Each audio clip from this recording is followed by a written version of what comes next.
रोशन किया है।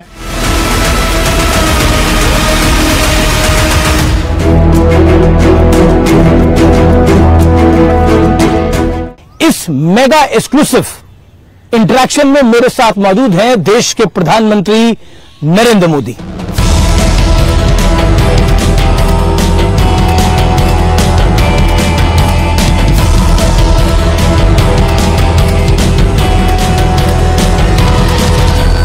मेरे साथ इस चुनावी सीजन का सबसे बड़ा, जिसे कहते हैं सबसे बड़े मेहमान है, यानी एक मेगा एक्सक्लूसिव इंटरव्यू देने के लिए हमारे साथ प्रधानमंत्री नरेंद्र मोदी इस समय मौजूद हैं। मोदी जी, आपका अभिनंदन है न्यूज 18 पे। नमस्कार। नमस्कार भैया, आपके सभी दर्शकों को भी हमारा नमस्कार।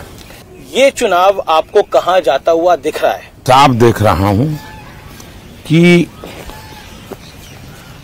कांग्रेस पार्टी कहो या उसके साथी कहो जी, सबके सब एक प्रकार से दिशाहीन नजर आते हैं। अब देखिए, आपको कहीं पर भी इंडी अलायंस नजर नहीं आएगा। वो नेता नहीं तय कर पा रहे हैं, वो एजेंडा तय नहीं कर पा रहे हैं। उनको लगता है कि मोदी का घोर विरोध, मोदी को गाली गलौज जी, उसी से उनका काम चल जाएगा और वो उसी के आधार पर जी, चुनाव जीतना चाहते हैं। देश, इतना बड़ा देश, जी, आज खास करके जो नौजवान मतदाता है जी, वो ये हमेशा सोचता है कि भी आखिरकार इतने बड़ा देश, इतनी विविधताएं, ऐसा कौन नेता है जी, जो इसको संभाल पाएगा। नाम बताओ। इंडी अलायंस के लोग नाम नहीं बता पा रहे हैं और वो कहते हैं बाद में, फिर इतना भी कहते हैं कि भाई, अभी एक मैंने कहीं अखबार में पढ़ा, वो एक ऐसी फॉर्मूला ला रहे हैं जी, जिस फॉर्मूला में 5 साल में 5 प्रधानमंत्री, हर वर्ष एक प्रधानमंत्री। अगर हर वर्ष एक प्रधानमंत्री वो लाएंगे जी, तो आप मुझे बताइए कि देश का क्या होगा।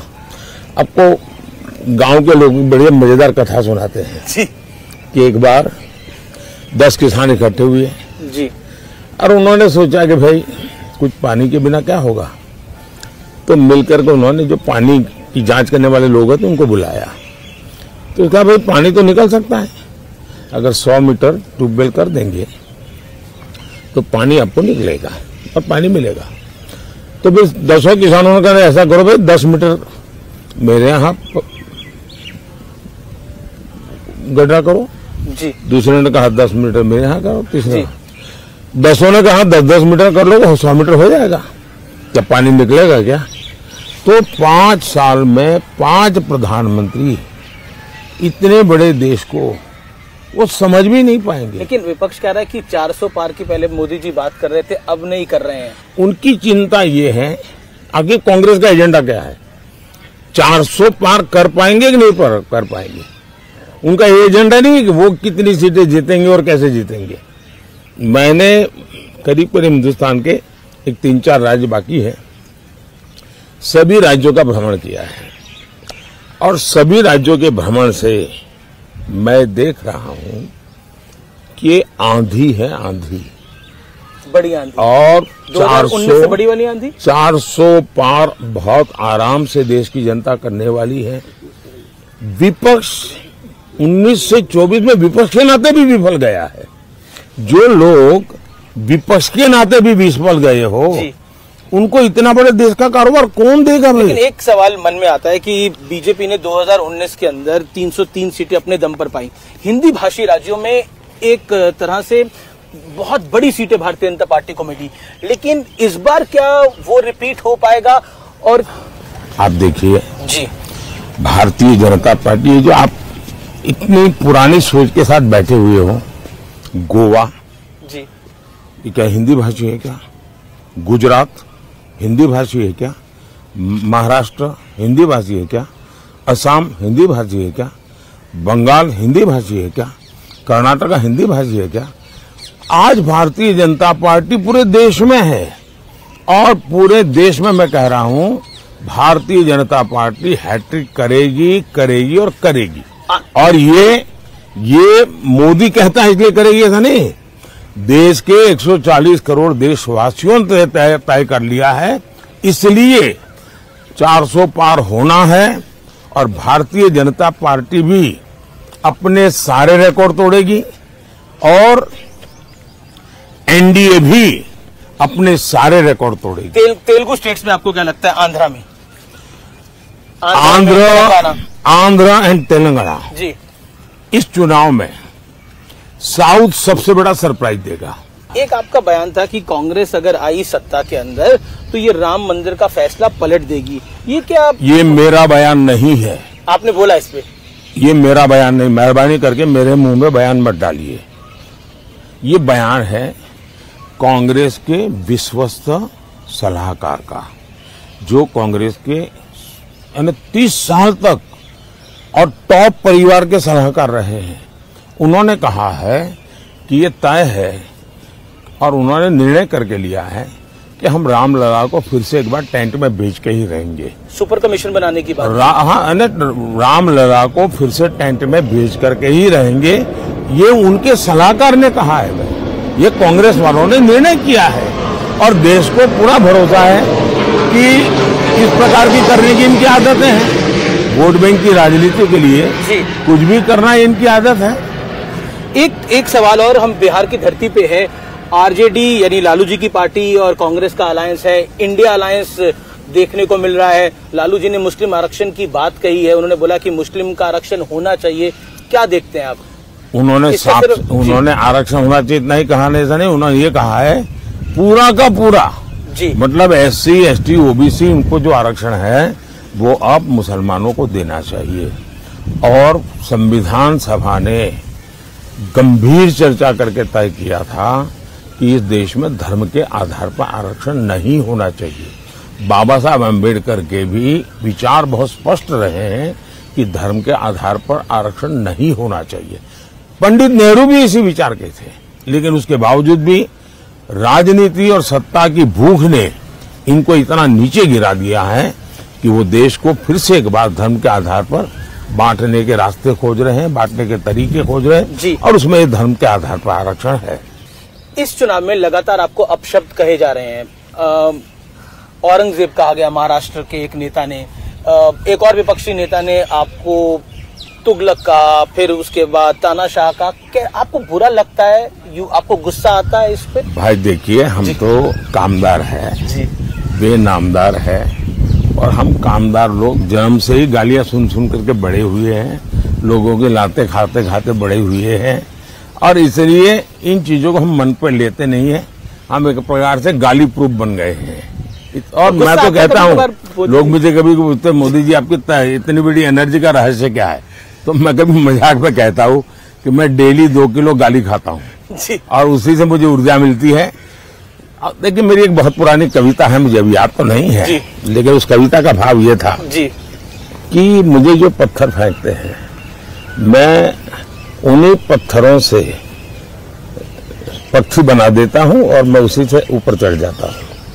और दूसरा मैं कहता हूँ कि जितने गंद उछालेंगे, जितना कीचड़ उछालेंगे, कमल उतना ही ज्यादा खिलेगा।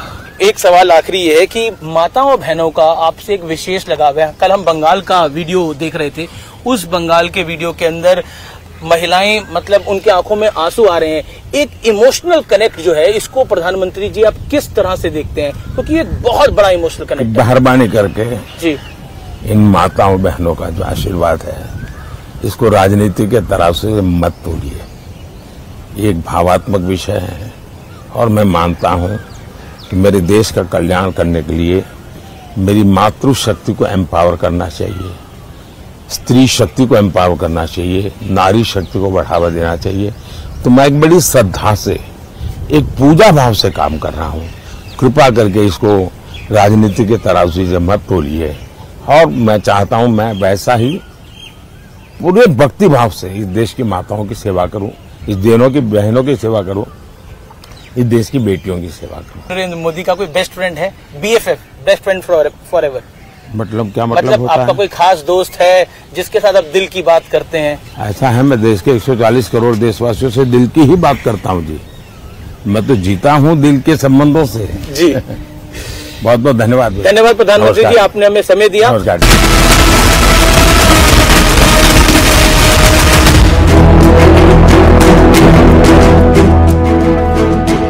तो अमित जी, ये चुनाव आखिरी दौर में अब लगभग पहुंच चुका है। आप अपने भाषणों में बोलते हैं, प्रधानमंत्री मोदी भी कहते हैं कि इंडिया अलायंस जो है, इंडिया गठबंधन जो है, वो 5 साल में 5 प्रधानमंत्री देगा। और नहीं, पहले समझ लो भाई, हमने नहीं कहा है। इंडी गठबंधन के एक नेता ने कहा है कि हमारे पास अभी नेता नहीं है, हम बारी बारी एक साल सत्ता संभालेंगे। वो कहते हैं हमारे पास युवा भी है, हमारे पास बुजुर्ग भी है, हमारे पास हर वर्ग का नेता है, तो हम नेता तय कर लेंगे, सरकार बन जाए एक बारी।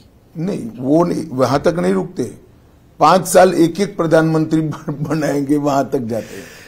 जी, क्या आपको लगता है कि प्रियंका गांधी ने एक अपने कार्यक्रम में बोला कि इस बार रायबरेली की जनता जो है वो सिर्फ एक सांसद नहीं चुन रही, वो प्रधानमंत्री को चुन रही है।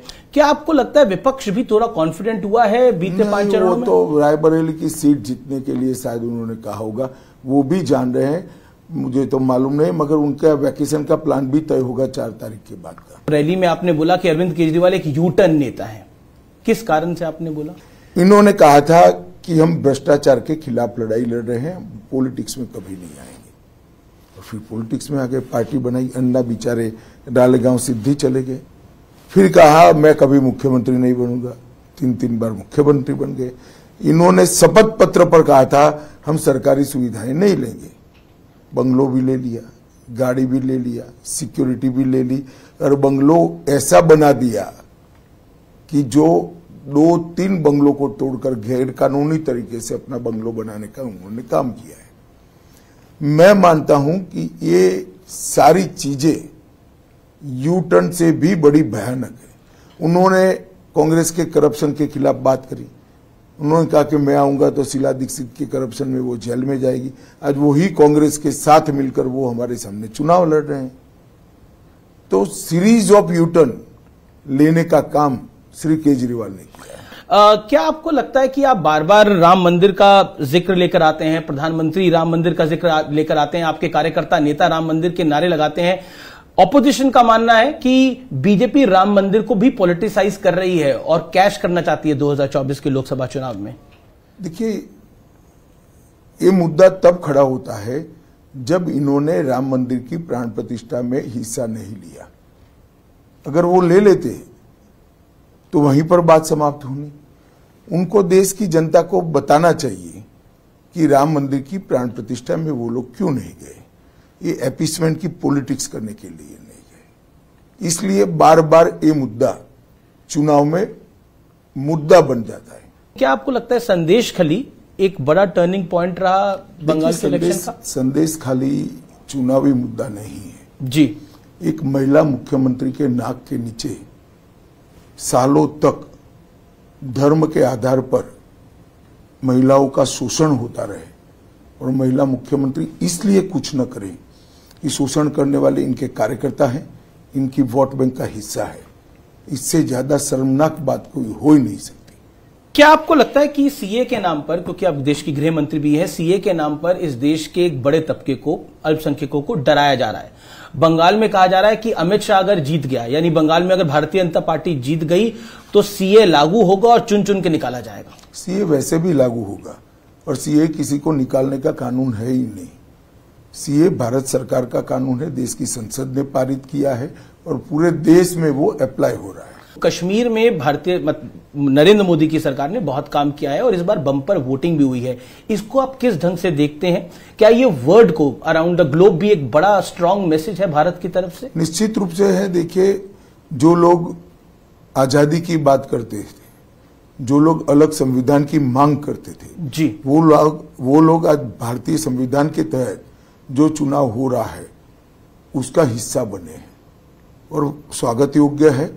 और घाटी की जनता ने भी बढ़ चढ़कर वोटिंग की है, सारे रिकॉर्ड टूटे हैं। पिछले कई सालों के 33 सालों में सबसे ज्यादा वोटिंग अब हुई है। तो मैं मानता हूं ये बहुत अच्छी बात है। कश्मीर के लिए भी अच्छी है, देश के लिए भी अच्छी। जी, इस चुनाव में आपको हमने कई चुनावों में देखा, लेकिन अमित शाह, लेकिन इस बार आपको आपके जो चाहने वाले हैं, आपको जो पसंद करते हैं, वो अमित काका के रूप में भी जानने लग गए। तो क्या कहना चाहते हैं आप? ये मैं रैलियों में भी देख रहा था आज। अच्छा लगता है युवा बच्चे इस तरह से पुकारते हैं थोड़ा सा। जी, अमित शाह जी, फाइनल नंबर आपका क्या है?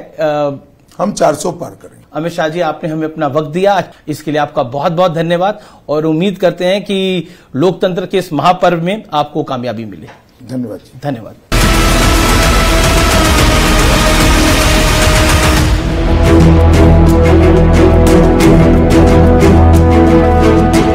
मेरे साथ मौजूद हैं भारतीय जनता पार्टी के सारथी, यानी भारतीय जनता पार्टी के राष्ट्रीय अध्यक्ष जगत प्रकाश नड्डा। नड्डा जी, आपका अभिनंदन है न्यूज 18 पर। नमस्कार। प्रधानमंत्री मोदी ने कहा 400 पार का जो नारा है वो विपक्ष को फंसाने के लिए था। ये स्ट्रैटेजी क्या सफल भी हुई है एक तरह से? अब डिस्कशन ये हो रहा है कि 400 पार आएंगे मोदी, नहीं आएंगे, बीजेपी कितनी आएगी? क्या ये सिर्फ नारा था या वाकई 400 लाल पार लाने की प्लानिंग भी है?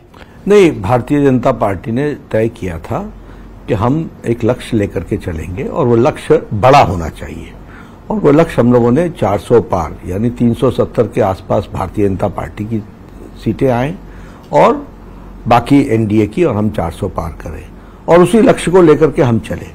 यह इसमें जो प्रधानमंत्री जी ने कहा वह उनका कहने का जो अभिप्राय भी है वो ये है कि शुरू में हमारा विपक्ष इसी बात पर उलझ गया कि 400 पार नहीं करेंगे, 400 पार नहीं करेंगे, यानी हम 400 पार लायक हैं, ये उन्होंने इनडायरेक्टली कमिट कर लिया, और वो हमारी पोटेंशियलिटी, हमारा पोटेंशियल 400 पार करने वाला है, और उसको वो डिबेट करते रहे, और उनको ये पता ही नहीं चला कि उन्होंने ही इस बात को स्थापित कर दिया भारत की जनता में कि भारतीय जनता पार्टी इतना सामर्थ्य रखती है कि वो कर भी सकती है। भारतीय जनता पार्टी निरंतर पहले राउंड के बाद से दूसरे राउंड से छठे राउंड तक बार बार आरोप लगा रही है कि कांग्रेस इंडिया अलायंस, इंडी गठबंधन जो है वो तुष्टीकरण की पॉलिटिक्स को कर रहा है, और बहुत सारे आपके नेताओं के बयान है, प्रधानमंत्री मोदी का, हेमंत बिस्वा शर्मा का, मैं एक एक करके बयान क्या सबके बोलूं, लेकिन क्या आपको लगता है कि इस चुनाव को आप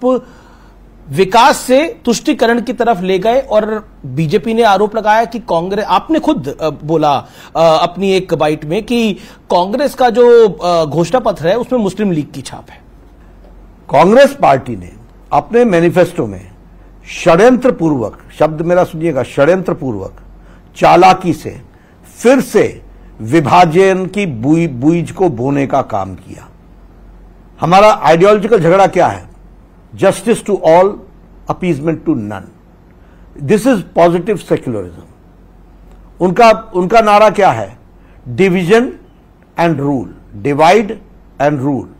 जब सबको सारी चीजें मिल रही हैं, और मैं उसका बखान भी नहीं कर रहे हमारे प्रधानमंत्री, क्यों? क्योंकि हम जितना ये चर्चा करेंगे उतना सोसाइटी डिवाइड होती है। अब समाजवादी पार्टी के एक वरिष्ठ नेता हैं, उन्होंने बोला कि अगर मुसलमानों को आरक्षण मिल भी जाएगा तो बीजेपी के पास से क्या चला जाएगा? ऐसा है ना, मैं यही कह रहा हूं, अगर देश निकल जाएगा हाथ से तो क्या चला जाएगा? यही इसी के बराबर तो है। मुस्लिम लीग ने क्या, मुस्लिम आरक्षण हो जाएगा तो देश हाथ से निकल जाएगा? मुस्लिम लीग ने क्या नारा दिया था? मुस्लिम लीग का नारा क्या था? Special electorate, yes, special reservation, yes. Pakistan बन गया। मोदी जी ने सबको दिया, एक किसी को भी नहीं कहा कि यह घर मैंने मुसलमान को दिया, भारत के नागरिक को दिया। एक बीजेपी ने आरोप लगाया कि कांग्रेस जो है वो अगर आएगी तो सबकी संपत्ति को बांट देगी। सैम पित्रोदा साहब का भी इस पे बयान आया। कांग्रेस कह रही कि हमारा ये आइडिया नहीं है, लेकिन बीजेपी आइडिया लाई कहां से है? राहुल के मुंह से। राहुल ने बोला, उन्होंने बोला कि हम ये फिर से देश के रिसोर्सेज को हम एनालिसिस करेंगे और देश के रिसोर्सेज को रीडिस्ट्रीब्यूट करेंगे। अब इसका कोई और अर्थ होता हो, शायद इटालियन में कोई और अर्थ होता हो तो मैं नहीं जानता, लेकिन भारत और इंग्लिश में और हिंदी में इसका मतलब यही निकलता है कि देश की संपत्ति को हम फिर से रीअसेस करेंगे, उसको हम रिव्यू करेंगे, एक्सरे करेंगे और फिर हम उसको रीडिस्ट्रीब्यूट करेंगे। तो उस रीडिस्ट्रीब्यूट करेंगे तो मेरी संपत्ति भी देखेंगे, मेरी जमीनें भी देखेंगे, और मेरे पास जो छोटी बड़ी जमीन है उसको लेकर के बांटने का काम करेंगे। एक आधी अंगूठी पहनी है, वो भी उतरवाने का काम करेंगे। जी, लेकिन आपने बड़ा दिलचस्प इसका जवाब दिया, लेकिन एक प्रश्न मेरे दिमाग में नहीं जी, फैक्चुअल। लेकिन फिर बीजेपी ने तो बोला कि आपसे लेंगे, उन्होंने बीजेपी का कहने का तात्पर्य यह था बहुसंख्यक से देंगे और अल्पसंख्यकों को दे देंगे, यदि ज्यादा बच्चे वालों को दे देंगे, ये पीएम ने कहा। ऐसा ना कि उन्होंने कहा ना कि we will give special treatment to Muslims, to minorities, तो इसका अर्थ क्या बनता है, हम क्या सोचेंगे इसमें से? बीजेपी धारा 370 हटा चुकी है, राम मंदिर बना चुकी है, तीसरी टर्म में बड़ा एजेंडा क्या होगा? ये हम लोगों ने मैनिफेस्टो में कहा है, लोगों की सेवा करेंगे, और बाकी आपको सब मालूम ही है, सीए का विषय था, बाकी सारे विषय थे, वो हमारे आइडियोलॉजिकल विषय है, उनको आप राज्य सरकार में मंत्री रह लिए, बीजेपी के राष्ट्रीय अध्यक्ष रह लिए, देश के हेल्थ मिनिस्टर रह लिए, तो तीसरी टर्म में नरेंद्र मोदी की सरकार में आपका रोल क्या होगा? ऐसा, मैं कार्यकर्ता के रूप में ही तीनों काम किया, जब भी काम किया कार्यकर्ता के रूप में। मैं मंत्री था, मुझे कहा गया कि पार्टी के लिए आप यहां आइए, मैं यहां दिल्ली आ गया, मैं जनरल सेक्रेटरी बन गया। इसलिए पार्टी को मैं समर्पित कार्यकर्ता हूं, जो मुझे जिम्मेवारी दी जाएगी, और वो जिम्मेवारी पद से नहीं जुड़ी होती है। कल मैं अध्यक्ष नहीं रहूंगा, लेकिन पार्टी के लिए मैं इसी तरीके से दिन रात काम करने वाला। आप हमारे साथ जुड़े और न्यूज 18 के साथ आपने हर उस सवाल का जवाब दिया जो देश की जनता आपसे शायद जानना चाहती है। बहुत बहुत शुक्रिया। धन्यवाद आपका अभिषेक, इस बहाने मुलाकात हुई चुनाव के दौरान, बहुत अच्छा लगा। धन्यवाद।